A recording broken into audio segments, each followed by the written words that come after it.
Kitob o'qigan inson o'z kelajagini bunyod etadi. Kutubxona siz uchun ochiq. Bugun siz ham yangi sahifa oching.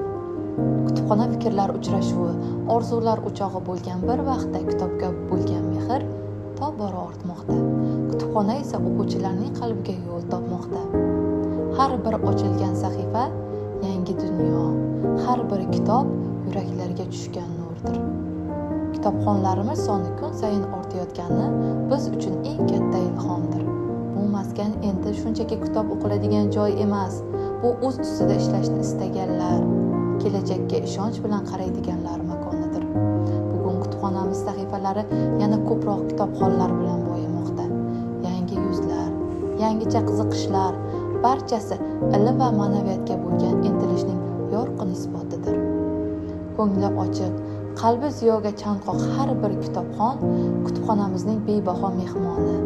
Siz ham sahifa bilimlar sari safar qilmoqchimisiz? Unda sizlarni Sharof Rashidov nomidagi Jizzax viloyat axborot kutubxona markazida kutamiz. Kelajagingiz sari ilk qadamni bugun qo'ying. Albatta kitob.